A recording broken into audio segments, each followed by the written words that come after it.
মাদক, সন্ত্রাস, কিশোর গ্যাং, বাল্যবিবাহ ও সাইবার অপরাধ দমনে জনসচেতনতা বাড়াতে পিরোজপুরের নাজিরপুরে কমিউনিটি পুলিশিং সভা অনুষ্ঠিত হয়েছে। দৈনিক আমার পিরোজপুরের প্রতিবেদক মেহেদী হাসানের প্রতিবেদনে দেখুন বিস্তারিত।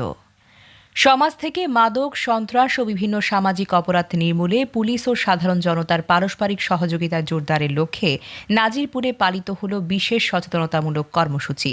আজ ১ আগস্ট শনিবার সকাল ১১টায় নাজিরপুর থানায় আয়োজনে থানা প্রাঙ্গণে এই কমিউনিটি পুলিশিং সভা অনুষ্ঠিত হয়। অনুষ্ঠানে সভাপতিত্ব করেন নাজিরপুর থানার অফিসার ইনচার্জ মোহাম্মদ তরিকুল ইসলাম।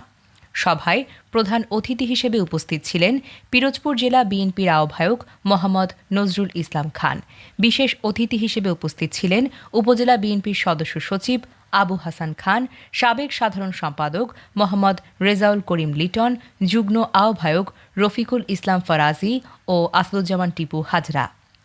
সভায় বক্তারা বলেন, সমাজ থেকে মাদক, সন্ত্রাস, কিশোর গ্যাং, বাল্যবিবাহ, নারী নির্যাতন ও সাইবার অপরাধ নির্মূলে শুধু পুলিশের একক প্রচেষ্টাই যথেষ্ট নয়, এক্ষেত্রে সমাজের প্রতিটি শ্রেণী পেশার মানুষের সক্রিয় অংশগ্রহণ এবং সচেতনতা অত্যন্তই জরুরি। অপরাধ সম্পর্কে তথ্য দিয়ে আইন শৃঙ্খলা বাহিনীকে সহযোগিতা করার জন্য সবাইকে আহ্বান জানানো হয়। 47 জনকে আমরা অ্যারেস্ট করতে পারছি। প্রায় 3000 মতো। বক্তারা আরও বলেন, কমিউনিটি পুলিশিং কার্যক্রমের মাধ্যমে পুলিশ ও সাধারণ মানুষের মধ্যে আস্থা ও পারস্পরিক সহযোগিতা বৃদ্ধি পায়। এতে অপরাধ দমন সহজ হয় এবং শান্তিপূর্ণ সমাজ গঠনে ইতিবাচক ভূমিকা রাখে।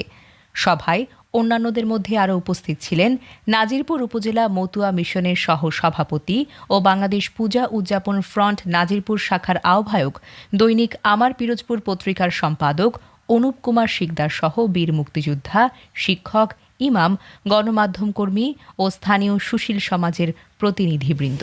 আপনার অনেক নেতারাই আছেন যারা আওয়ামী লীগকে সুবিধা দিচ্ছেন এবং আওয়ামী লীগ আপনাদের সুপারিশে এই থানায় ঢোকার সাহস পাচ্ছে এবং আওয়ামী লীগের পথধারী লোকেরা নাজিরপুর থানায় ঢোকার সাহস পাচ্ছে। আপনাদের কাছে আমার বিনীত অনুরোধ থাকবে, এইটা আপনারা প্রতিরোধ করুন। পুলিশের বেতন আসলেই অনেক কম, দায়িত্ব তাদের অনেক বেশি। ওসি সাহেব কিন্তু রাত ৩টার আগে একদিনও ঘুমোতে পারেন না। এর মূল্য কিন্তু বেতনে হয় না। পুলিশ বাহিনী যদি শক্ত হয়, কিসের মাদক, কিসের কোর্ট, কিসের ডাকাত? একটা ডাকাতও থাকবে না নাজিরপুর উপজেলায়। কিন্তু আমার পুলিশ ভাইদেরকে শক্ত হতে হবে। একজন মহিলা এসেই একটা মামলা ঠুকে দিল, একটা কমপ্লেন করলো, আর নারী নির্যাতনের মামলার যে ধারাগুলো দেওয়া হয়, এটা কিন্তু হাইকোর্টের আগে কারো জামিন হয় না। একটি পুরুষ বিনা অপরাধে জেল খাটতেছে, হাইকোর্ট যেতে যেতে 3 মাস সময় লাগে। এটাও কিন্তু পুরুষের একটা নির্যাতন। পরকীয়া হচ্ছে, এই যে একজনের বউ আরেকজনে নিয়ে যাচ্ছে, বয়স না হওয়ার সাথে সাথে ভেঙে যাচ্ছে, আবার ফিরিয়ে আনতেছে, 2 দিন পর আবার চলে যাচ্ছে। একটা বিভ্রান্তিকর অবস্থা। এইগুলার থেকে মুক্তির জন্য পরিবারের সকলে আলোচনা করেন এবং ভয় দেখান। বিগত 3 মাসে মিনিমাম আমার মনে হয় যে 20 থেকে 25টা মেয়ে এই প্রেমজনিত হোক বা যে কোনো কারণে হোক পলায় চলে যায়। তারপরে আবার আমাদের মামলা নেওয়া লাগে, না হলে জিডি করা লাগে, জিডি করে আমরা উদ্ধার করি। মাদকের ভয়াবহতা শুধু আমাদের নাজিরপুর কেন্দ্রিক নয়, সারা বাংলাদেশে এটা একটা সামাজিক ব্যাধি হিসেবে দাঁড়াচ্ছে। এই সমাজের যে অবক্ষয়, এই অবক্ষয়গুলো তো শুধু একমাত্র পুলিশের দ্বারা সম্ভব না। এগুলা কিন্তু দুনিয়ায় কন্টিনিউ আছে।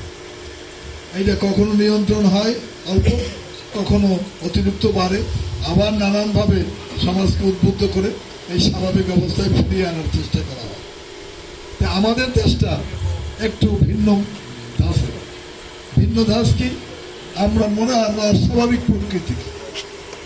প্রকৃতির মানুষ আমরা বাংলাদেশে কিন্তু খুব কম। স্বাভাবিক প্রকৃতির মানুষের কাজটা কি? কাজটা স্বাভাবিক জীবনযাপন করবে, নিজে আয় ইনকাম করবে। যদি কেউ কিষেন দেয়, সে কিষেন দেয় কত?